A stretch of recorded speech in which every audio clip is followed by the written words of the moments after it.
আগামী ৯ জানুয়ারি থেকে দেশের উপর দিয়ে শৈত্যপ্রবাহ বয়ে যেতে পারে বলে জানিয়েছেন আবহাওয়া অধিদপ্তর। আবহাওয়া অফিসের কর্মকর্তা জানান, শৈত্যপ্রবাহ শুরুর আগের কয়েকদিন দেশের বিভিন্ন স্থানে হালকা বৃষ্টি হতে পারে। আবহাওয়াবিদ আবুল কালাম মল্লিক বলেন, প্রথমে উত্তর পূর্ব অঞ্চলে শীতের দাপট শুরু হবে, এরপর ক্রমান্বয়ে দক্ষিণ পূর্ব অঞ্চলে এবং পরে দক্ষিণ পূর্ব অংশ এবং ঢাকা ও এর পার্শ্ববর্তী জেলাগুলোতে তীব্র শীত অনুভূত হতে পারে। তিনি বলেন, শৈত্যপ্রবাহ ৩-৪ দিন স্থায়ী হতে পারে। এ সময় দিন ও রাতের তাপমাত্রার ব্যবধান কমে যাবে। বিশেষ করে এই মাসের মাঝামাঝি সময়ে দেশের উত্তর ও দক্ষিণ পশ্চিম অঞ্চলে তীব্র শৈত্যপ্রবাহ হতে পারে। আবহাওয়া অধিদপ্তরের মতে আগামী কয়েকদিন আকাশ পরিষ্কার থাকায় তাপমাত্রা সামান্য বাড়তে পারে, তবে নদীর তীরবর্তী এলাকাগুলোতে মধ্যরাত থেকে সকাল পর্যন্ত ঘন কুয়াশা থাকবে।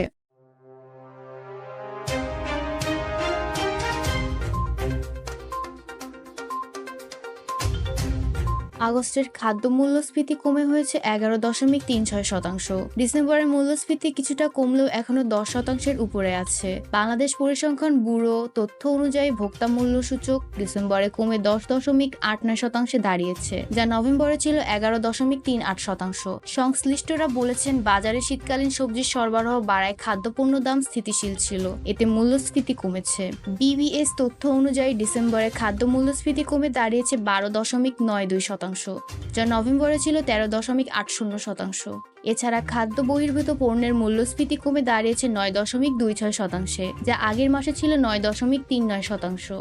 উচ্চ মূল্যস্ফীতি কমাতে সরকার নানা পদক্ষেপ নিলেও 2 বছরের বেশি সময় ধরে মূল্যস্ফীতির সঙ্গে লড়াই করেছে বাংলাদেশ ব্যাংকের তথ্য অনুযায়ী নভেম্বরে বার্ষিক গড় মূল্যস্ফীতি বেড়ে দাঁড়িয়েছে 10.22%, যা এক মাস আগে ছিল 10.05%।